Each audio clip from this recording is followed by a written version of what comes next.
Morena koutou katoa. Look, apologies first of all for the intermittent I can't even say the word, technology glitches. That's the life we're living in right at the moment. So appreciate the frustration, but the quality of speakers that we've got on board on this panel are really worth listening to. So if we can hold on, that'd be fantastic.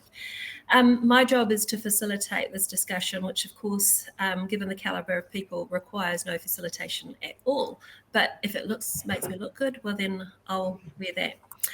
But as we know, and every speaker this morning has talked about the impact of the pandemic, and some would say that and challenge whether or not as a country we were prepared for a pandemic of the size, of the speed, and certainly of the scale of which we're facing at the moment.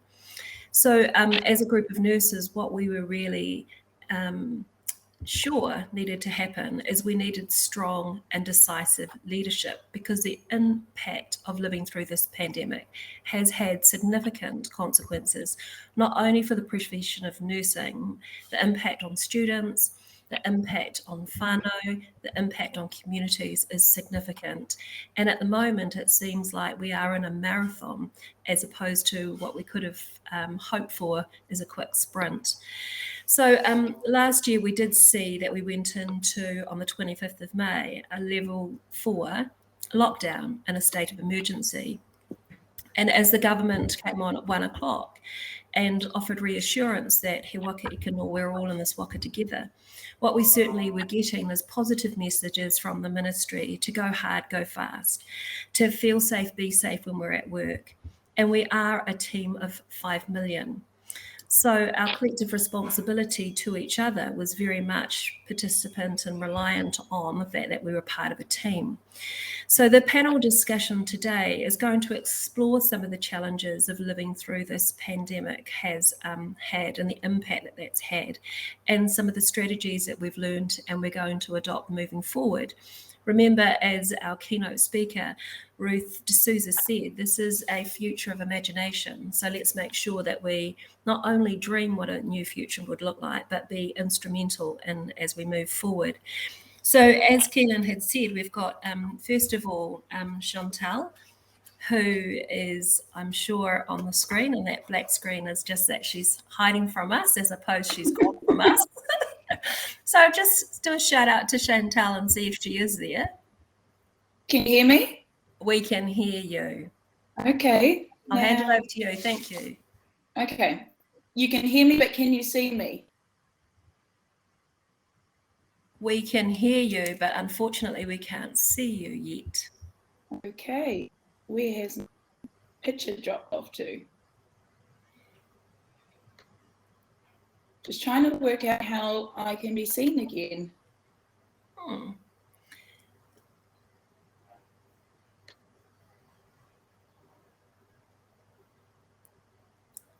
I think our IT people may well be able to help. In the meantime, Chantelle, do you want to carry on and then? Sorry to interrupt. Can I just say that all the external people listening in can see you, Chantelle? I think it's just well, I certainly can't. I think it might be just us who can't. Right. So I think you're visible to others. There you go, Chantelle. We're up for you then. Well, kia ora tātou. Firstly, ko waio.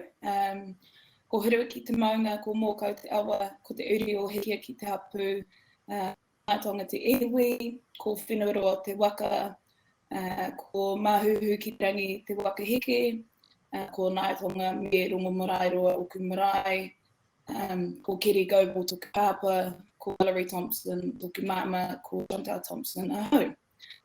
So I hail from Ngāti Wai, which is a place in North Island, about 30 minutes on the east coast, far from Whangarei.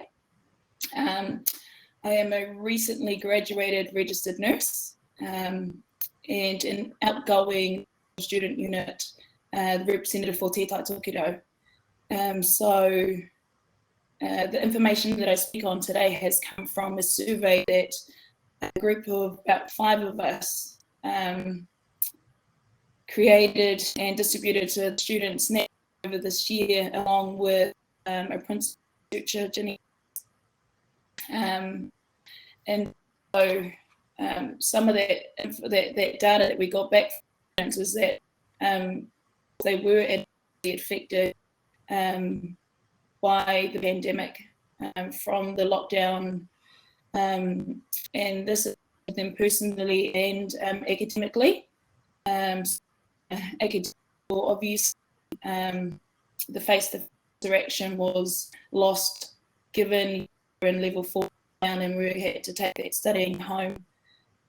And if you were at home with family, with children, trying to stay concentrated, trying to find motivation, trying to find a space of quiet and peace to concentrate, to do that was very difficult. We had a student who had a family of 7 in their house, and that included 4 of her own children. So you can imagine trying to find a space to, if complete an assignment, to study for an upcoming exam, because those were, they went to an online source. We did exams online. For overseas students, New Zealand weren't processing visas at that time, student visas. So those who were overseas at the time weren't able to get back into the country and weren't able to continue their studies. Therefore, that time was put up into the time that they were allowed back in the country and to continue. There was obviously significant disruptions to clinical placements, to the number that limited and length of placements that were able to participate in, and also preparing for clinical placement. So when students were actually able to get back into placement because they lost that face-to-face, or they lost being able to practice in the clinic on campus, there was actually a number of students that didn't feel as prepared as they should have for their placement. The quality of a placement was lost there. They did learn job, feeling apprehensive and anxious about not feeling prepared and being able to do or learn as effectively as if they might have, if they had those placements or had effective preparation beforehand. So it added a lot of pressure to the students. We're studying at home with the family being at home. A lot of tutors, some tutors try to hear this, the students prepared, given that they didn't have that face-to-face interaction. And what it happened is that teachers or some were sending information to try and make up for that loss of face-to-face interaction. But what it did for some students is it actually more pressure than necessary, because they felt overwhelmed that they had to keep up. Sorry, I'm paused on my end. Can people hear and see me?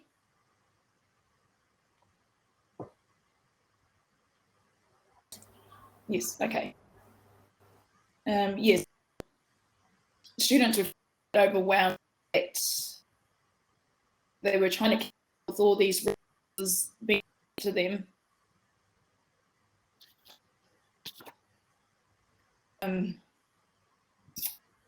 Mental health,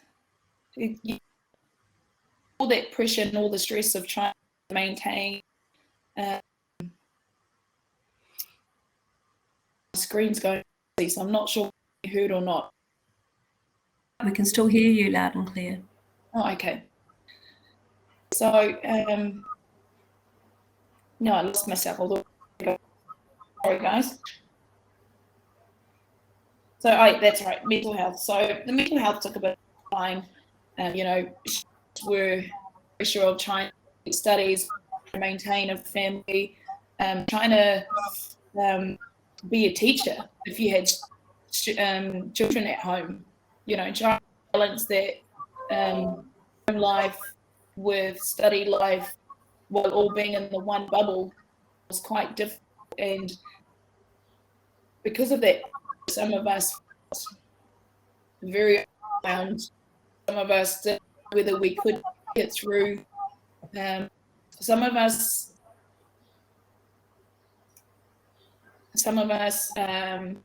sorry, just coming through. Some of us didn't understand how we managed to get through, but we put it down to the fact that we did have family support there. You know, whether it was in-laws, whether it was our partners, whether our children, you know, for some reason decided they wanted to be nice at that time, but it allowed us to get through somehow. And I'm living proof of that. Given my role as the National Student Unit, I was also a class representative, so you know, providing support to our peers on a regional and national level while attending our regional hui, class Zooms.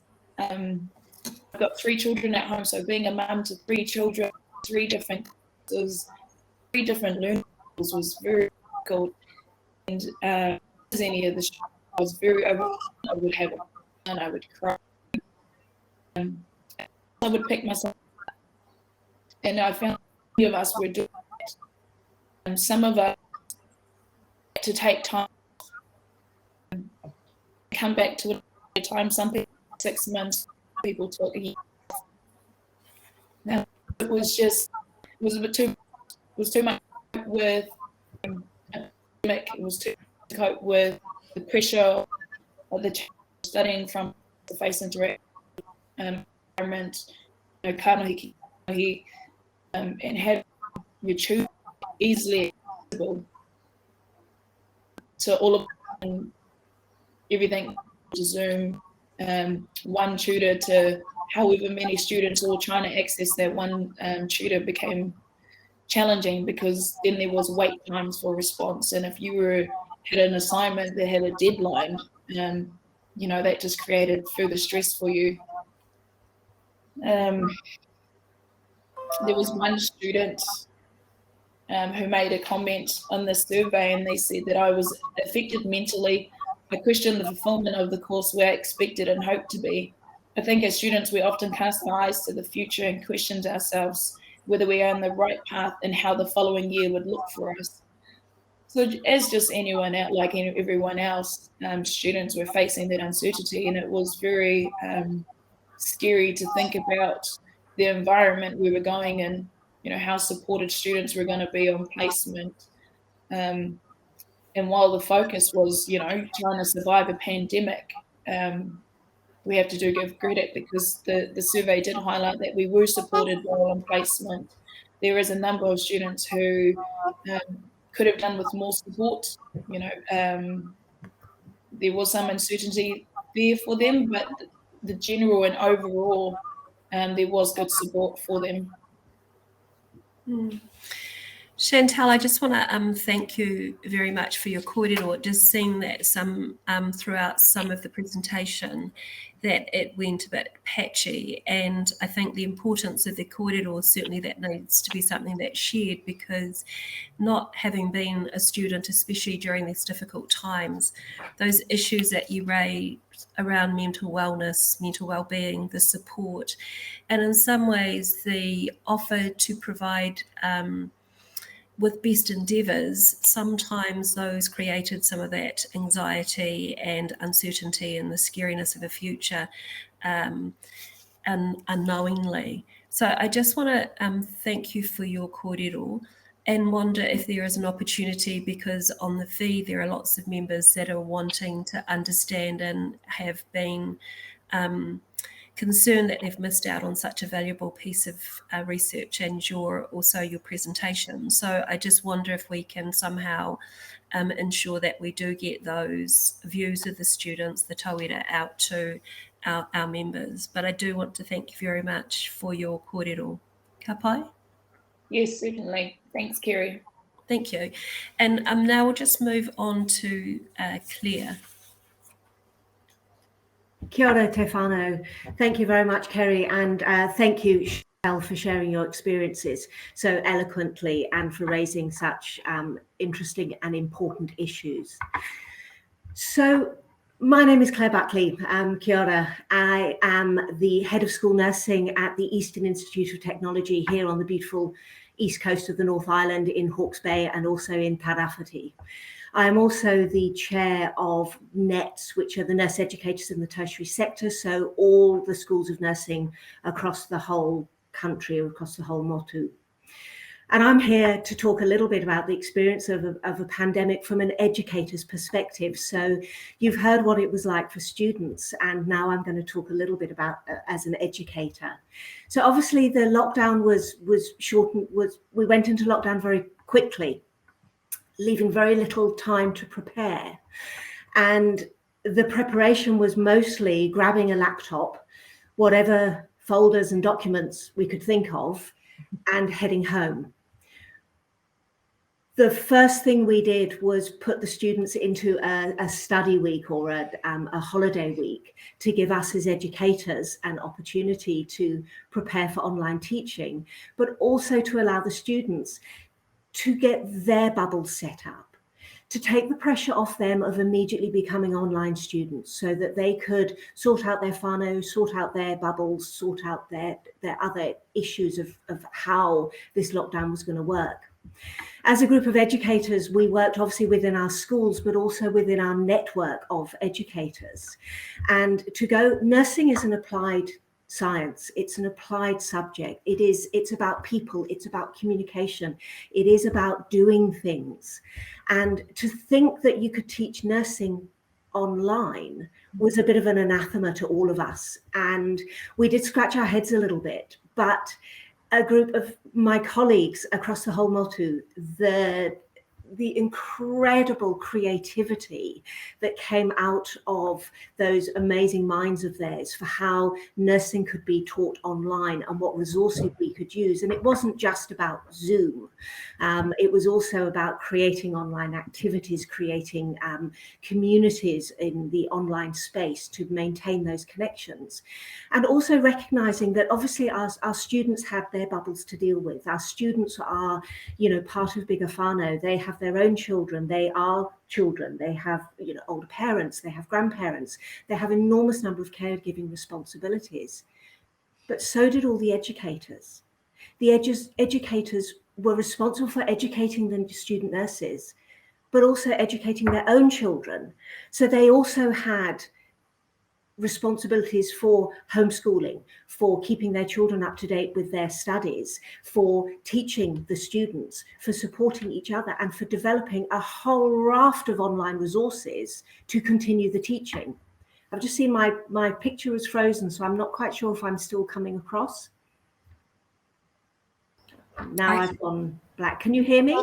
I can hear you. Okay, thank you, Kerri. I'll keep talking, as is my wont. So the first few days were not chaotic because my background is emergency nursing, emergency medicine. So I'm used to those what other people might describe as chaotic, but actually is organized chaos. So there were conversations, they were sharing resources, they were getting everything ready. And we kept saying to ourselves, we just have to be a week at a time. We just have to be one step ahead. And so we started, and none of us knew what we were doing, and we were all learning from each other. And our student body were amazing in terms of being agile to the space, to being willing to try new things, to being very open about issues they were having that would allow us to help. And one of the things we had was that obviously the nursing curriculum has got two parts to it. We have theory, where we teach in the classroom, and then we have the practicum, where students go out into venues and they nurse there. And our issue was that at the time of going into lockdown, we didn't know how students were classified in terms of the essential workers. So we knew that nurses were essential workers, but we didn't know what students were. And it actually took a long, and nobody did, because we'd never done this before. The country had never done it before. So there was an awful lot of toing and froing between the Office of the Chief Nurse, between the education institutes, between the Ministry of Health about where did student nurses sit? Were they allowed out of their bubbles and out onto practicum? But all the time those conversations were happening and no decision was made, we couldn't have our students on practicum. So we were pulling all our theory into the online space because our thing was we had to keep the programs going. We couldn't just stop because we would risk having no nurses graduate for a period of 6 months or even a year.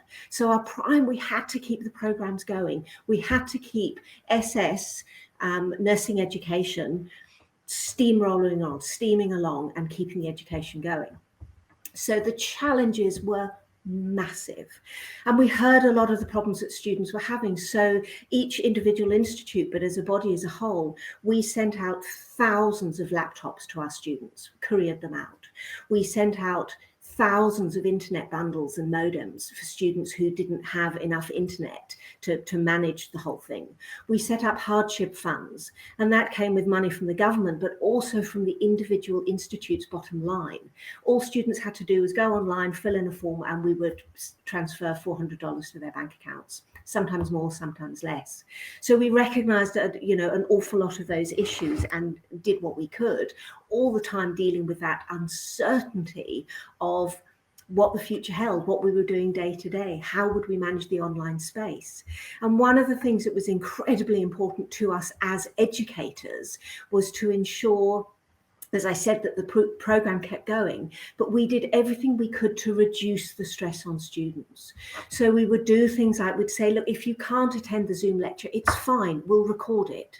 We'll upload it online and you can listen to it later. You can listen to it at 10 o'clock at night when your kids have gone to bed. You can listen to it when you've got some free time. If you can't get your assignment done by the due date, that's fine, we'll give you an extension.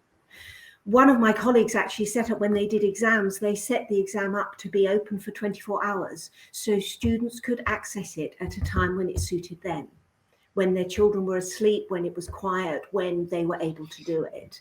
And the ingenuity of students who would do things like, if they were having trouble with the internet, who would hook up to a neighbour's internet, with the neighbour's permission, of course, who would use hotspots outside libraries. And McDonald's was a favourite point for parking the car outside and accessing the internet.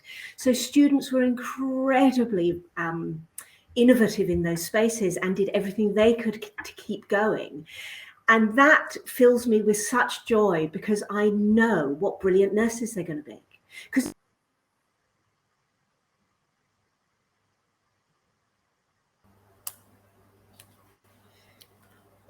we seem to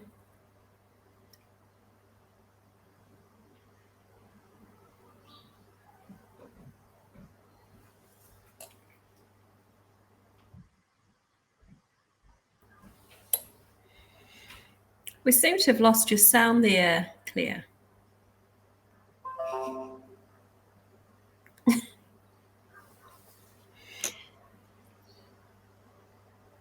This is one of those things about technology and innovation that we've yet to conquer.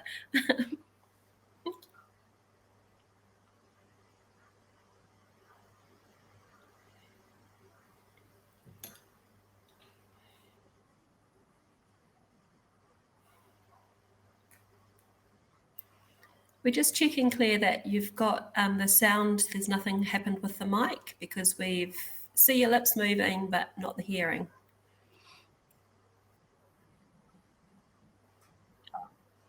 You're right there, Claire. Okay, hopefully we can get the sound back and we can maybe do a final word of wisdom as we wrap around. But just to acknowledge the work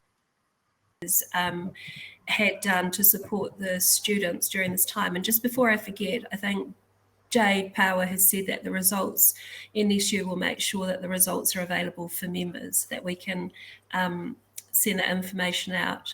And Claire, hopefully we can get you back, but at this point in time, we'll move on to Siouxsie, who we've seen a lot about in the news forever. and welcome to the panel. Kia ora, can everybody hear me okay? Super.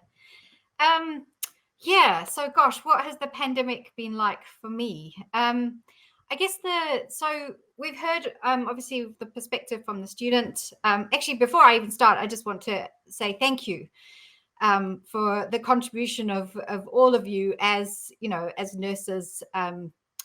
I just, as crucial parts of our healthcare system. I just want to start by saying thank you for everything that you've done, for everything that you're doing, and for everything that you're going to do in the future. So what about me? So as a university academic, I am both a teacher, a researcher, and then I have this other part of my job, which is called service, which to me is where this kind of public education has kind of sat. So for me, the pandemic started in mid-January last year. That was when I took up the public educator part of my role and started fielding interviews, and that very quickly became all-encompassing. I was doing at its peak probably about 30 to 40 interviews a day with media all around the country and around the world. So that became a very huge thing. But at the same time, like Clare has said, also teaching. So we had to move all of our teaching online. I was very fortunate that several of my colleagues took up quite a bit of my teaching slack, but I still had that. And then as a researcher, I run a research lab. And so we are not doing essential research. We don't work on COVID. So we were out of the lab. So in fact, we can only go back at level 2. And even then at level 2, we basically we're not back at full capacity. So we probably lost about 6 months of research, our infectious diseases research last year. And obviously now at the moment are back, and we'll probably have several months this year where we're disrupted too. So it's been really, really hard having all of that stuff. Again, like everybody else, we're all in bubbles. I've got a child in my bubble. I'm really fortunate that child is a teenager and pretty self-sufficient, and we have sufficient devices and rooms in our house that we all kind of disappear to different parts, and the internet gets a little bit patchy, but we manage. And I don't know how I would have coped had she been younger and needed much more attention. And I only have the one child, so that's been that's been a decision I'm glad that we made all those years ago. But for me, so I guess I've had all of that going on in the background, but what I've really focused on was any role that I could play in helping New Zealand understand what it was that we were facing, what it continues to be that we're facing, and I guess as we move into the future, how we get out of this. And I made 2 decisions very, very early on that are based on research about how I wanted to behave in public.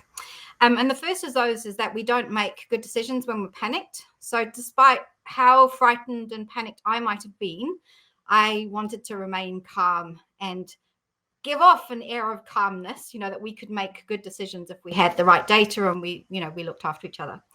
And then the second decision is all about that looking after each other, because the research is really clear that those communities that come together, in disasters, in any sort of, a thing, are the ones that come through it the best. And that's completely contrary to what all of our popular fiction, our movies, TV shows, all the apocalyptic stuff, everything you see is kind of people with guns and they're, looking after themselves. And of course, that's not how it works in reality. And so what I wanted to, the message I wanted to spread from the very beginning was, if we look after each other, if we think about each other collectively, that's the best way we're going to get through this. And so I saw my job as, being on hand to answer questions about science. But what I really wanted the public to know was what the evidence was, so they would understand what decisions were being made, or at least what decisions were being made on. And that's sort of where we're at, really. And I just that's a thing that hasn't gone away. So I've had that throughout, even when we've been in our quieter periods. I've obviously been trying to keep up with all of the research all around the world that's been going on, to be able to say this is how things are changing and this how this is this might impact us. So at the moment, I'm focusing a huge amount on trying to understand what the vaccination programs around the world are telling us about the safety of vaccines, about when we might need boosters, all of those kinds of things, so that people understand, what it is showing us. And it's really, really clear that this is, vaccination is going to be one of the most important tools we have for moving forward. And so I'm just spending an enormous amount of time at the moment trying to talk to people about vaccination, doing webinars. I've been doing all of these sessions, even kind of one-to-ones with people who are, about to lose their jobs if they don't get vaccinated, to try and answer their questions. And I must say that's been one of the most upsetting things about what has happened over the last week to me, because so I guess from last April is when harassment started towards me. So I've been, I'm a woman, I've got pink hair, I'm not what everyone thinks an expert should look like, I'm fat. So I've had a huge amount of harassment starting in April last year. I've had death threats, I get these regularly, I've got several cases open with the police about people questioning my expertise. So I've had this all the time. And what's really been upsetting about the recent attacks has been that, that people in positions of power are trying to attack my credibility and trying to tell people not to listen to me. And that's really counterproductive when what I'm trying to do is get people to understand why we need to behave collectively and why we all need to vaccinate if we can, in order to, move away from using kind of lockdowns like alert level 4. So I guess for me, it's just, I don't know where this is going to end. Obviously, what's really amazing about our response, I know it's really hard for everybody, but many of us, I guess, can't even imagine what it's been like to be under restrictions for 18 months. I mean, my parents live in the UK. My mum has a health condition that, although she's vaccinated, it's very safe to vaccinate her, it's unlikely she will have mounted an immune response. So she has been in isolation at home just with my dad since February last year.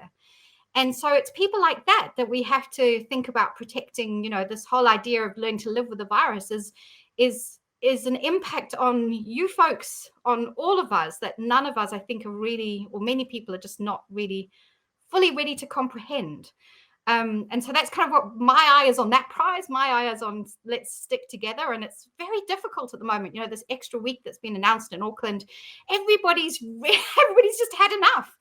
But we have to remember yes, this is frustrating and this is really hard, but the alternative is saying goodbye to people we love, who we don't have to say goodbye to, and putting those people at risk of serious long-term health impacts that we don't have to do that. So, so this pandemic has been an absolute roller coaster of ups and downs of, I would so rather we weren't in this and we could just get on with our lives, but that's not the reality we face. And it's now about thinking about how do we pull everybody together when everyone's fraying, when people around us are trying to knock us down, because this is another thing we have to remember, is that we have been immensely successful.